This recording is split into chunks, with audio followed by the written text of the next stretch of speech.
क्या तुमने कभी सोचा है कि तुम्हारी अपनी आवाज़ तुम्हारी सबसे बड़ी दुश्मन बन सकती है? मैं तुमसे आज एक ऐसी कहानी शेयर कर रही हूँ जो मेरी ज़िंदगी की सबसे स्कैरी रियलिटी बन चुकी है। एक ऐसी आवाज़ की कहानी जो सिर्फ मैं सुन सकती थी। कुछ साल पहले तक मेरी लाइफ बहुत सिंपल थी। एक छोटी सी जॉब, कुछ क्लोज फ्रेंड्स, एक नॉर्मल सा घर। हर चीज़ प्रेडिक्टेबल और क्वाइट थी। जब पहली बार मैंने उस आवाज़ को सुना, मुझे लगा ये सिर्फ मेरा वहम है। रात के सन्नाटे में जब सब कुछ शांत होता था, एक बहुत ही धीमी पर रिदमिक विस्पर सुनाई देता था, जैसे कोई बहुत दूर से कुछ बोल रहा हो पर समझ ना आ रहा हो। मैंने सोचा स्ट्रेस होगा या पड़ोस में कोई बात कर रहा होगा। इग्नोर किया, लेकिन वो आवाज़ इग्नोर करने से गायब नहीं हुई, वो और क्लियर होने लगी। कुछ हफ्तों में मैं उसके वर्ड्स को डिस्टिंग्विश करने लगी। वो एक औरत की आवाज़ थी, बहुत काम, ऑलमोस्ट सूदिंग, पर उसके हर शब्द में एक अजीब सा गहराई थी, एक डार्कनेस। पहले वो सिर्फ रैंडम चीज़ें बोलती थी, आज बारिश होगी, वो किताब ठीक नहीं है। मैं हैरान होती थी कि वो आवाज़ इतनी सही कैसे हो सकती है, लेकिन फिर भी उसको सिर्फ एक कोइंसिडेंस मानकर मैं आगे बढ़ती रही। धीरे धीरे उस आवाज़ ने मुझे एडवाइस देना शुरू कर दिया। प्रिया, आज तुम वो रेड ड्रेस पहनो ऑफिस के लिए, उस मीटिंग में ये आइडिया प्रेजेंट करना। शॉकिंगली, जब मैंने उसकी बात मानी, चीज़ें मेरे फेवर में होने लगी। वो रेड ड्रेस पहनी तो सीनियर ने तारीफ की, वो आइडिया दिया तो टीम ने अपलॉड किया। मुझे प्रमोशन मिला, मेरी फाइनेंशियल कंडीशन बेटर हो गई, मेरी लाइफ सडनली ऊपर जाने लगी थी और मैं अंदर ही अंदर उस आवाज़ को थैंक करती थी, जैसे वो मेरा सीक्रेट लकी चार्म हो। पर कुछ वक्त बाद उसकी एडवाइस पर्सनल होने लगी। वो मेरे दोस्तों के बारे में बोलती थी, वो फ्रेंड तुम्हारे लिए अच्छी नहीं है प्रिया, उस लड़के पर भरोसा मत करना। जब मैं उसकी बातें मानती गई, मेरे कुछ क्लोज फ्रेंड्स मुझसे दूर हो गए। उन्हें लगता था मैं बदल गई हूँ, मैं उनकी परवाह नहीं करती। पर उस आवाज़ ने मुझे कन्विंस किया कि ये सब लोग मेरे सक्सेस से जलते हैं। तुम्हें आगे बढ़ना है प्रिया, वो कहती थी, और उसके लिए कुछ सैक्रिफाइसेस ज़रूरी होते हैं। मैं अकेली पढ़ने लगी, पर उस आवाज़ ने मेरी तन्हाई को भर दिया। वो आवाज़ अब मेरी परछाई बन चुकी थी। सुबह उठने से रात को सोने तक वो मेरे साथ रहती थी। उसकी टोन अब और कमांडिंग हो गई थी।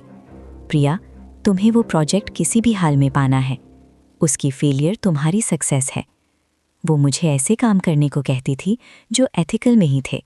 मैंने कुछ लोगों को बिना वजह हर्ट किया, उन्हें करियर में पीछे धकेला, सिर्फ अपनी पोजीशन सिक्योर करने के लिए। मैं अंदर से डरती थी, मैं कौन बनती जा रही हूँ? पर उस आवाज़ की पावर इतनी थी कि मैं उसे रेजिस्ट नहीं कर पाती थी। हर बार वो कहती थी, ये तुम्हारा डेस्टिनी है प्रिया, मैं तुम्हें वही दे रही हूँ जो तुम हमेशा से चाहती हो। एक दिन उस आवाज़ ने मुझे एक ऐसी बात कही जिसने मेरी रूह कांपा दी।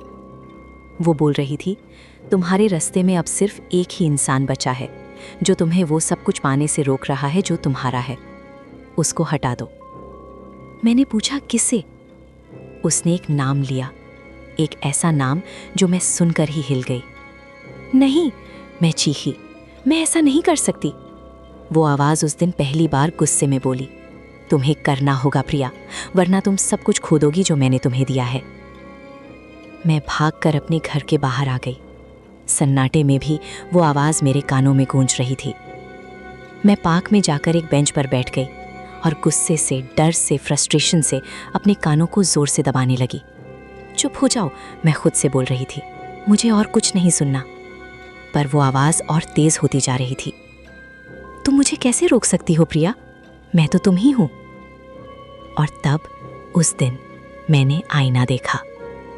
मेरी आंखों में एक अजीब सी चमक थी, मेरे होठों पर एक बेचैन मुस्कुराहट। जो आवाज़ मुझे गाइड कर रही थी वो कोई एक्सटर्नल एंटिटी नहीं थी, वो कोई भूत नहीं था, कोई आत्मा नहीं थी। वो आवाज़ मेरी अपनी थी। मेरी अंदर की बुराई, मेरी छुपी हुई एम्बिशन, मेरी डिज़ायर टू डोमिनेट, जो इतने सालों से मैंने दबा रखी थी, वो अब एक अलग रूप ले चुकी थी। वो आवाज़ मैं थी। मैं ही अपने आप को मैनिपुलेट कर रही थी। मैं ही वो सारे गलत काम करवा रही थी और खुद को धोखा दे रही थी कि कोई और मुझसे ये सब करवा रहा है। आज भी वो आवाज़ है मेरे अंदर, लेकिन अब मैं उसे पहचानती हूँ और अब मैं डरती हूँ, क्योंकि मैं जानती हूँ कि वो आवाज़ जो सिर्फ मैं सुन सकती हूँ, वो अब कभी नहीं रुकेगी और वो हर बार सही होगी, क्योंकि वो मेरा ही हिस्सा है जो अब खुद को छुपा नहीं सकता। क्या तुम्हारी भी कोई ऐसी आवाज़ है जो सिर्फ तुम सुन सकते हो? और क्या तुम्हें पता है कि वो आवाज़ असल में कौन है? डर के माहौल के साथ बने रहो, लाइक करो, बेल दबाओ, अगले एपिसोड का इंतज़ार करो।